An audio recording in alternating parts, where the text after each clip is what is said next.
तो आज का ये नाम निहाद सो कॉल्ड जो दिन मनाया जा रहा है वो एक धोखा और फरेब है। हम ये पूछना चाहते हैं कि कितने मुस्लिम महिलाओं से आपने इंसाफ किया, बताइए। नजीब की माँ आज भी अपने नजीब के तलाश में तड़प रही है। जुनैद, जिसको हरियाणा में चलती ट्रेन में लोगों के सामने उसका कत्ल कर दिया गया, आज भी उसकी माँ उसके इंसाफ के लिए तड़प रही है। लाखों की तादाद में मुस्लिम महिलाएं ने CAA का कानून के खिलाफ, NRC NPR के खिलाफ एहतजाज किया। आज भारत में सबसे ज़्यादा अगर इलिटरेट है फीमेल्स में तो मुस्लिम महिला हैं। उसके लिए मोदी सरकार ने क्या किया? सबसे ज़्यादा अगर ड्रॉप आउट होता है तो मुसलमानों का और उसमें मुस्लिम महिलाओं का।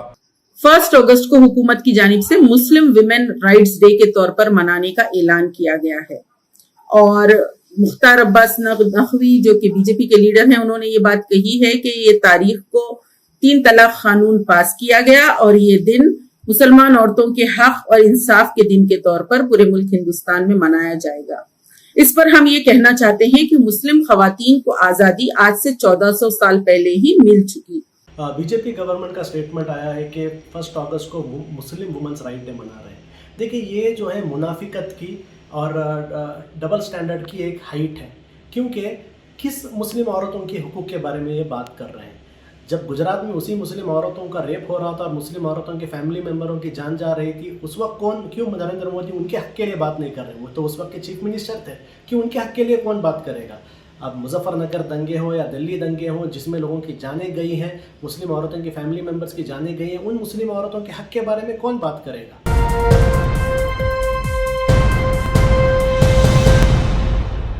1 अगस्त 2021 को मोदी सरकार ने 3 तलाक बिल को लेकर मुस्लिम वुमेन्स राइट्स डे के तौर पर मनाया। इस खबर को तमाम न्यूज़ चैनल्स में आपने देखा होगा और अखबारात में भी आपने इस खबर को पढ़ा होगा। मोदी सरकार ने 1 अगस्त 2019 को पार्लियामेंट में 3 तलाक को लेकर एक बिल पास किया था, लेकिन मुस्लिम वुमेन्स राइट्स डे उसके 2 साल बाद मनाया गया। 2020 में यह दिन नहीं मनाया गया। अब क्यों मनाया गया, इसको लेकर सवाल खड़े हो रहे हैं। उत्तर प्रदेश इलेक्शन है। जिस तरह से बीजेपी सरकार की 7 साल के अंदर कलई खुल गई हैं, उत्तर प्रदेश में जिस तरह से कोरोना काल में योगी सरकार नाकाम रही है, इलेक्शन में सिर्फ 4 महीने का वक्त बचा है। दोबारा से किस तरह से वोट हासिल किए जाएं, तो इस तरह की चीज़ें अब उठाई जा रही हैं। सवाल ये खड़ा होता है, जिस बिल को लेकर के आप आए हैं और ये कह रहे हैं कि इस बिल के ज़रिए हमने मुस्लिम महिलाओं को उनका हक दिलाया, तो आप कुछ महिलाएं ऐसी सामने लेकर आइए जो ये कह सकें कि इस बिल के आने के बाद उनको उनका हक मिल गया। हालांकि सैकड़ों महिलाएं ऐसी हैं जो पब्लिक डोमेन में आकर बात कर रही हैं। जब से इस दिन का अनाउंसमेंट किया गया है, सोशल मीडिया पर मुस्लिम महिलाएं खड़ी हो गई हैं और वो ये कह रही हैं कि हम इस बिल का पूरी तरह से विरोध करते हैं, इस बिल से हमारी और समस्याएं बढ़ने वाली हैं। जिस तरह से ढिंडोरा पीटा गया 3 तलाक को लेकर सोशल मीडिया के अलावा मेन स्ट्रीम मीडिया में, जिस तरह से मुसलमानों को ये बदनाम किया गया और ये कहा गया, ये बताने की कोशिश की गई कि मुसलमान सिर्फ 3 तलाक और हलाला, उसके अलावा 4 शादियां, यही काम है मुसलमान का और कोई काम नहीं है। इस तरह की छवि बनाने की कोशिश की गई। और अब जिस तरह से मुस्लिम प्रोटेक्शन राइट डे के तौर पर बनाया जा रहा है, मुस्लिम वुमेन राइट्स डे के तौर पर बनाया जा रहा है, उस पर भी सवाल ये खड़ा होता है कि आखिर सिर्फ आप मुसलमानों के राइट्स को लेकर कोई दिन क्यों मना रहे हैं? क्या हिंदुओं को आपको राइट्स नहीं देना है? क्या वो महिलाएं जो बाबाओं का शिकार हो रही हैं आश्रम में, जिनके खिलाफ बाकायदा FIRs हैं, जेलों में बंद हैं, बहुत सारे बाबा हैं जिनका नाम लेना भी आसान नहीं है। अगर लिस्ट गिनाई जाए तो दर्जनों इस तरह के बाबा सामने आते हैं। तो क्या जो उन बाबाओं के शिकार हुई हैं महिलाएं, क्या उनको इंसाफ मिला? क्या वो दलित महिलाएं जो आए दिन गैंगरेप का शिकार हो रही हैं, क्या वो महिलाएं जो उत्तर प्रदेश में जिनकी हत्या की जा रही है रेप के बाद, क्या आपने उनको इंसाफ दिलाया? सवाल ये खड़ा होता है। इस मामले को जिस तरह से मुख्तार अब्बास नकवी पिछले 2 दिन से ढिंढोरा पीट रहे हैं, स्मृति ईरानी भी उनके प्रोग्राम में आई, लेकिन एक चीज़ और आपको देखने को मिलेगी कि केंद्रीय मंत्री प्रोग्राम में पहुंचती हैं, लेकिन अगर आप ऑफिशियल चैनल देखते हैं बीजेपी का जो यूट्यूब पर है या फेसबुक अकाउंट देखते हैं, तो कहीं पर इसकी स्पीच जो स्मृति ईरानी ने दी थी या जो इस दिन को मनाया गया बीजेपी के विंग के ज़रिए, उसके शॉर्ट्स या मुख्तार अब्बास नकवी का कोई बयान नज़र नहीं आता। उसकी कई वजह हैं, लेकिन वजहों से पहले मैं आपको बताना चाहूँगा, जिस तरह से जब ये बिल आ रहा था 2019 से पहले, 2018 में, 2019 में, all India Muslim personal law board ने इसके खिलाफ जिस तरह से मुहिम चलाई थी, 5 करोड़ से ज़्यादा महिलाओं ने दस्तखत किया था। हिंदुस्तान में, देश में अगर बात की जाए आबादी की मुसलमानों की, तो 18% सेंसेक्स बताता है 2011 का जो सेंसेक्स है उसके मुताबिक, और उससे ये बात सामने आती है कि मुसलमानों की आबादी 18% है। यानी टोटल अगर देखा जाए 24-25% मुस्लिम आबादी है। उसमें बच्चे भी हैं, महिलाएं भी हैं, बुज़ुर्ग भी हैं, नौजवान मर्द भी हैं, लेकिन महिलाओं के सिर्फ 5 करोड़ दस्तखत, यानी 24 करोड़ आबादी में से 25 करोड़ टोटल आबादी में से 5 करोड़ महिलाओं के दस्तखत एक माना रखते हैं, एक अहमियत रखते हैं, जिससे ये साबित होता है कि मुस्लिम न सिर्फ महिलाएं बल्कि आम मुसलमान भी इस बिल के पूरी तरह से ख़िलाफ़ है। और जो बिल में प्रावधान रखे गए हैं वो किसी भी तरह से फिजिबल नहीं है, उनको लागू नहीं किया जा सकता। ख़ास तौर से मुस्लिम समाज की अगर हम बात करते हैं, अगर किसी को कोई 3 तलाक एक ही मीटिंग में दे देता है, हालांकि उसका हम समर्थन नहीं करते, गैर इस्लामी तरीक़ा है 3 तलाक एक साथ एक मीटिंग में देना, लेकिन उसके बावजूद तलाक हो जाती है और कोई भी नहीं चाहता कि उनकी बेटी, उनकी बहन जो है वो किसी ऐसे आदमी के साथ रहे जिससे उसको तलाक हो गई है। तुरंत उसको अपने घर लेकर चले जाते हैं, जो उसके अहले खाना होते हैं, चाहे माँ बाप हों, चाहे भाई हों, चाहे बहन हों, उसको वहाँ नहीं छोड़ते। और जिस तरह से ये प्रावधान रखा गया है इस बिल के अंदर कि एक फिक्स अमाउंट दिया जाएगा, लेकिन इसके साथ ही 3 साल की सज़ा का प्रावधान भी रखा गया है अगर 3 तलाक देते हैं। जाहिर सी बात है 3 साल के लिए अगर कोई व्यक्ति जेल चला जाएगा तो वो किस तरह से अपनी पत्नी को पैसा देगा, मंथली अमाउंट देगा, नफ़का देगा, ये सारी चीज़ें जो है वो पूरी तरह से फिजिबल नहीं है, जिसकी वजह से इस बिल को लेकर के तरह तरह के सवाल खड़े हो रहे हैं। एक मामला 4 जुलाई, अब सवाल खड़ा होता है कि मुख्तार अब्बास नकवी जो ढिंढोरा पीट रहे हैं कि मुस्लिम महिलाओं को वो इंसाफ दिला रहे हैं इस बिल के ज़रिए। एक मामला सामने आया था 4 जुलाई को सुल्ली डील का। 1 महीने के करीब इस पूरे मामले को हो गया। दिल्ली पुलिस की स्पेशल सेल ने FIR दर्ज की थी, लेकिन उसके बावजूद आज तक इस मामले में क्या प्रगति हुई, किस तरह की कार्रवाई की गई, क्या कोई अरेस्ट हुआ, ये सब चीज़ें अभी तक सामने नहीं आई हैं। जाहिर सी बात है अरेस्ट अभी तक इस मामले में नहीं हुई है। इसके साथ ही 11 तारीख को कुणाल शर्मा नाम के एक व्यक्ति ने सोशल मीडिया पर एक पोस्ट किया जिसमें कुछ मुस्लिम ख़वातीन की, मुस्लिम महिलाओं के नंबर सोशल मीडिया पर डाले और ये कहा गया कि ये अवेलेबल हैं, और उसके अलावा इस तरह की लैंग्वेज का इस्तेमाल किया गया जो मैं दोबारा नहीं कहना चाहूँगा। जाहिर सी बात है मुस्लिम महिलाओं को, मुस्लिम बच्चियों को, मुस्लिम बहनों को जिस तरह से टारगेट किया गया, और जब उनके पास फ़ोन आने लगे तब उनको पता चला कि उनका नंबर सोशल मीडिया पर सर्कुलेट किया जा रहा है।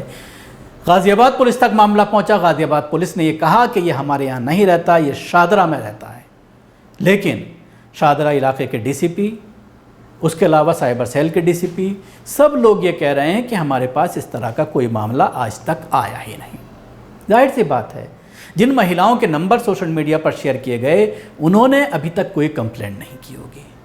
पहले तो उन महिलाओं को सामने आना चाहिए और बाकायदा अपने इलाके के थाने में इस कुणाल के ख़िलाफ़ FIR दर्ज कराएं। उसके बाद दिल्ली पुलिस से सवाल किया जाएगा, क्योंकि दिल्ली पुलिस ये कह रही है कि सोशल मीडिया पर कंप्लेंट कर देने से कंप्लेंट नहीं होगी जब तक कंप्लेनेंट सामने नहीं आएगा। कंप्लेनेंट को सामने आना चाहिए और कंप्लेंट करनी चाहिए। अब इस पूरे मामले में मैं 3 बयानों की बात करूंगा। इस पूरे मामले को लेकर 3 जो अहम शख्सियात हैं मुसलमानों में, उन्होंने पूरी तरह से कलई खोल कर रख दी है मुख्तार अब्बास नकवी की, मोदी सरकार की और बीजेपी की। सबसे पहले AIMIM के नेता असदुद्दीन ओवैसी ने सवालात खड़े किए हैं और मोदी सरकार से सवाल पूछा है कि अगर आप मुस्लिम ख्वातीन के भलाई की बात करते हैं तो आप जवाब दें कि आपने मुसलमानों की एजुकेशन के लिए सबसे ज़्यादा ड्रॉप आउट मुस्लिम महिलाओं का है स्कूलों से, उनके लिए आपने क्या काम किया? आपने जुनैद की पत्नी के लिए क्या काम किया? आपने हाफिज़ जुनैद की माँ के लिए आपने क्या काम किया? ये कई सवालात हैं। उसके साथ ही नजीब का मामला, उसकी माँ इंसाफ मांग रही है, बरसों से इंसाफ मांग रही है। कहाँ है नजीब? दिल्ली में फसादात में जिन्होंने अपनों को खोया, महिलाएं बेवा हो गईं, जिस तरह से महिलाओं को निशाना बनाया गया, भर्ता की गई, उनको इंसाफ कब दिलाएंगे? इस पर खामोश हो जाते हैं। सुनिए असदुद्दीन ओवैसी ने क्या कहा। तो आज का ये नाम निहाद सो कॉल्ड जो दिन मनाया जा रहा है वो एक धोखा और फरेब है। हम ये पूछना चाहते हैं कि कितने मुस्लिम महिलाओं से आपने इंसाफ किया, बताइए। नजीब की माँ आज भी अपने नजीब के तलाश में तड़प रही है। जुनैद, जिसको हरियाणा में चलती ट्रेन में लोगों के सामने उसका कत्ल कर दिया गया, आज भी उसकी माँ उसके इंसाफ के लिए तड़प रही है। लाखों की तादाद में मुस्लिम महिलाएं ने CAA का कानून के खिलाफ, NRC NPR के खिलाफ एहतजाज किया। आज भारत में सबसे ज़्यादा अगर इलिटरेट है फीमेल्स में तो मुस्लिम महिला हैं। उसके लिए मोदी सरकार ने क्या किया? सबसे ज़्यादा अगर ड्रॉप आउट होता है तो मुसलमानों का और उसमें मुस्लिम महिलाओं का। तो क्या आपने ये क़ानून बनाकर एक धोखा दिया है? ये क़ानून अनकॉन्स्टिट्यूशनल है, इसीलिए सुप्रीम कोर्ट में इसको चैलेंज कर दिया गया है। ये इक्वालिटी के ख़िलाफ़ है। ये मुस्लिम लोगों को डिमोनाइज करने के लिए क़ानून बनाया गया। और हम मोदी सरकार से पूछना चाहते हैं कि सिर्फ मुस्लिम वुमेन डे मनाएंगे, दूसरे कम्युनिटी का नहीं मनाएंगे? आप ये कहना चाह रहे हैं कि हमारी हिंदू बहनें, हमारी दलित बहनें, हमारी OBC बहनें, सबका एम्पावरमेंट हो चुका है? क्या आपका ने रिकॉर्ड है? बताइए। तो ये सिर्फ धोखा और फरेब है। इस कानून से मैंने कहा कि उल्टा मुस्लिम महिलाओं का एक्सप्लॉयटेशन होगा, धोखा होगा, वो और परेशान होंगी और किसी को इंसाफ नहीं मिलेगा। डिमोनाइजेशन होगा मुसलमानों का, सिर्फ केस बुक होगा, उसके बाद कोई इंसाफ नहीं होगा उन लोगों पे। तो ये हमेशा इनकी आदत रही है धोखा देने की, फरेब देने की, और ग्राउंड पर इसका कोई, ना तो मुस्लिम महिलाओं ने, मुसलमानों ने इसको एक्सेप्ट किया है बल्कि इसको रिजेक्ट किया है। तो ये इसकी हकीकत है। और एजुकेशन के मामले में मुख्तार अब्बास नकवी हो या मोदी सरकार हो, आप डिमांड ड्रिवन स्कॉलरशिप क्यों नहीं करते माइनॉरिटीज़ की? क्या ड्रॉप आउट रेट नहीं है? क्या कुंडू कमेटी की रिपोर्ट नहीं है? क्या NSSO का डेटा नहीं है? क्या 2011 का सेंसस नहीं है? सिर्फ धोखा और फरेब और ऑप्टिक्स के लिए किया जाता है सब चीज़ें। ये सर, मुख्तार अब्बास नकवी ने ये कहा है कि लोग इसको सपोर्ट कर रहे हैं और कुछ क्रिमिनल एक्टिविटीज जो कौन सपोर्ट कर रहे हैं? इस कानून के खिलाफ करोड़ों मुस्लिम महिलाओं ने अपने हाथ से साइन करके भारत के प्रधानमंत्री को कहा कि हम इस तरह के कानून को रिजेक्ट करते हैं।